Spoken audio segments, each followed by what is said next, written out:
अगर आपका business mindset है तो आपके लिए एक बेहतरीन बिजनेस मैन्युफैक्चरिंग बिजनेस भी हो सकता है, लेकिन इसके लिए आपका इस बिजनेस में इंटरेस्ट होना भी जरूरी है और इसकी प्रॉपर नॉलेज भी जरूरी है।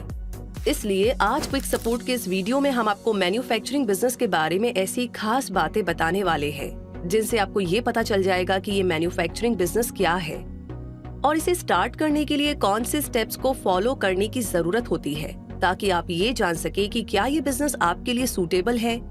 इसीलिए इस वीडियो को पूरा जरूर देखें। तो चलिए शुरू करते हैं और सबसे पहले जानते हैं कि मैन्युफैक्चरिंग बिजनेस क्या होता है। ऐसा कोई भी बिजनेस जिसमें कंपोनेंट्स, पार्ट्स या रॉ मटेरियल्स का यूज करके फिनिश्ड प्रोडक्ट तैयार किया जाता है, वही मैन्युफैक्चरिंग बिजनेस होता है। ये फिनिश्ड प्रोडक्ट्स डायरेक्टली कंज्यूमर्स को भी बेचे जा सकते हैं और ऐसे मैन्युफैक्चरर्स बिजनेसेस को भी सेल की जा सकती है जो उससे कोई अलग प्रोडक्ट तैयार करते हो। इस मैन्युफैक्चरिंग प्रोडक्शन के मेनली 3 टाइप्स होते हैं। मेक टू स्टॉक यानी कि MTS, मेक टू ऑर्डर यानी कि MTO और मेक टू असेंबल यानी कि MTA। ऐसे बिजनेस में नॉर्मली कंप्यूटर्स, रोबोट्स, मशीन्स और इंसान मिलकर एक स्पेसिफिक तरीके से प्रोडक्ट को तैयार करते हैं। ऐसे बिजनेस से तैयार हुए बहुत से प्रोडक्ट्स हम अपनी डेली लाइफ में यूज करते हैं, जैसे मोबाइल फोन, कंप्यूटर और टेलीविजन। ये मैन्युफैक्चरिंग बिजनेस बहुत ही सिंपल भी हो सकता है जब केवल कुछ पार्ट्स को ही असेंबल करना हो, और यही बिजनेस कॉम्प्लिकेटेड भी हो सकता है जब सैकड़ों पार्ट्स को मिलाकर एक फिनिश्ड प्रोडक्ट तैयार किया जाना हो।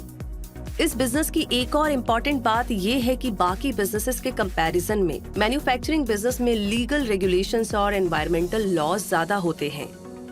अब आपको ये तो पता चल ही गया कि मैन्युफैक्चरिंग बिजनेस क्या होता है, तो फिर उन स्टेप्स की बात भी कर ही लेते हैं जो इस बिजनेस को शुरू करने के लिए बहुत जरूरी होते हैं। इसीलिए आइए मैन्युफैक्चरिंग बिजनेस शुरू करने के लिए हम इन 5 स्टेप्स को सबसे पहले समझते हैं। पहला स्टेप है कि सबसे पहले ये पता लगाइए कि मैन्युफैक्चरिंग बिजनेस शुरू करने के लिए आपको किन किन चीजों की जरूरत होगी, क्योंकि हर बिजनेस की तरह इस बिजनेस के लिए भी आपको डायरेक्ट फाइनेंशियल इन्वेस्टमेंट चाहिए होगा, जिससे आप स्पेसिफिक इक्विपमेंट्स और रॉ मटेरियल का अरेंजमेंट कर सके। साथ ही टैलेंटेड वर्कफोर्स भी बहुत जरूरी होगी। आपके प्रोडक्ट की demand, setup cost, market competition, आपकी नॉलेज, क्वालिफिकेशन और experience, business location, rules and regulations, finance options और अवेलेबल फाइनेंस को ध्यान में रखते हुए ही अपने मैन्युफैक्चरिंग बिजनेस का प्लान बनाना चाहिए। आपको स्टेट और सेंट्रल गवर्नमेंट से लाइसेंस के लिए भी अप्लाई करना होगा। दूसरा स्टेप है कि सही प्रोडक्ट चूज करना। बाकी सभी बिजनेस की ही तरह मैन्युफैक्चरिंग बिजनेस में सक्सेस पाने के लिए भी सही प्रोडक्ट को चूज करना जरूरी होता है। इसलिए अपने बिजनेस के लिए ऐसा प्रोडक्ट चूज कीजिए जिसके बारे में आपको बहुत अच्छी नॉलेज हो, उसका स्कोप भी बहुत अच्छा हो।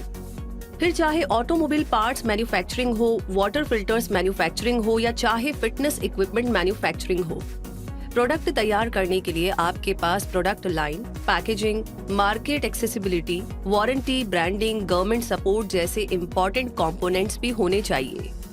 मैन्युफैक्चरिंग बिजनेस के लिए ये भी बहुत जरूरी है कि आप अपने प्रोडक्ट के अकॉर्डिंग सही टेक्नोलॉजी और मशीनरी को यूज करें। आगे तीसरा स्टेप आता है फाइनेंस अरेंज करना। बिजनेस है तो फाइनेंस भी जरूर होगा और ऐसा ही मैन्युफैक्चरिंग बिजनेस पर भी लागू होता है। और इस बिजनेस के लिए फाइनेंस अरेंज करने से पहले आप खुद से ये सवाल कीजिए कि आपको कितने पैसों की जरूरत होगी। क्या आप इक्विटी और शेयर देने के लिए तैयार हैं? आप अपने बिजनेस को कितना एक्सपैंड करना चाहते हैं? आपको कितने टाइम तक फाइनेंस की जरूरत पड़ेगी? क्या आपको एक एंजल इन्वेस्टर की जरूरत है जो आपके बिजनेस को आगे बढ़ाने में हेल्प करेगा? और क्या आप एक स्टार्टअप बिजनेस शुरू कर रहे हैं? इन सारे सवालों के जवाब मिलने के बाद ही आप अपने लिए फाइनेंस का सही ऑप्शन चूज कर पाएंगे, जो इनमें से कोई होगा। Government grants and regional agencies, bank business loan, startup loans, bank overdraft, private equity यानी कि PE, वेंचर कैपिटल यानी कि VC, expansion capital, angel investment, leasing and hire purchase, asset finance और इनवॉइस फाइनेंसिंग। ये तो है फाइनेंस के sources, लेकिन अपने मैन्युफैक्चरिंग बिजनेस के लिए फाइनेंस अरेंज करने के लिए आपके पास ऐसा बिजनेस प्लान भी तो होना चाहिए जिसके बेस पर आपको फाइनेंस अवेलेबल कराया जाए। इसीलिए चौथा स्टेप कहता है कि परफेक्ट बिजनेस प्लान को तैयार करें। एक क्लियर बिजनेस प्लान तैयार करना होगा जिसमें ये बताया गया हो कि आपका बिजनेस किस तरीके से ग्रो करेगा और फंडिंग का यूज आप कैसे करेंगे। रिसर्च से ये शो कीजिए कि आपका प्लान रियलिस्टिक है और इसे अचीव भी किया जा सकता है।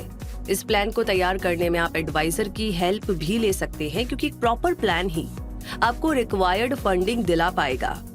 अपने बिजनेस के लिए फाइनेंस अरेंज करने के प्रोसेस में अगर आप लोन लेना चाहते हैं तो लोन एप्लीकेशन में आपको ऐसे डॉक्यूमेंट्स की जरूरत पड़ेगी: बैलेंस शीट और प्रॉफिट लॉस स्टेटमेंट, पार्टनर्स या डायरेक्टर्स के income tax assessment certificates, land या बिल्डिंग पोजीशन का प्रूफ, कंस्ट्रक्शन कॉस्ट का आर्किटेक्चरल एस्टीमेट, पार्टनरशिप डीड या कंपनी एसोसिएशंस के मेमोरेंडम और आर्टिकल्स और प्रोजेक्ट रिपोर्ट जैसे डॉक्यूमेंट्स।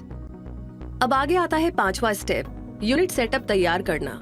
अपने मैन्युफैक्चरिंग बिजनेस को शुरू करने के लिए यूनिट सेटअप करना होगा, जिसके लिए सही लैंड या प्लॉट की जरूरत होगी। इसके साथ बिल्डिंग के अंदर का डिजाइन, इक्विपमेंट्स और मशीनरी को सेट करने का प्रॉपर प्लेस जैसी कई बातों को ध्यान में रख कर के ही यूनिट सेटअप किया जा सकेगा। ये बहुत हद तक इस बात पर भी डिपेंड करेगा कि आप कौन से प्रोडक्ट की मैन्युफैक्चरिंग करने वाले हैं। तो दोस्तों, इस तरह इन 5 स्टेप्स को ध्यान में रखकर आप अपना मैन्युफैक्चरिंग बिजनेस शुरू करने के बारे में सोच सकते हैं।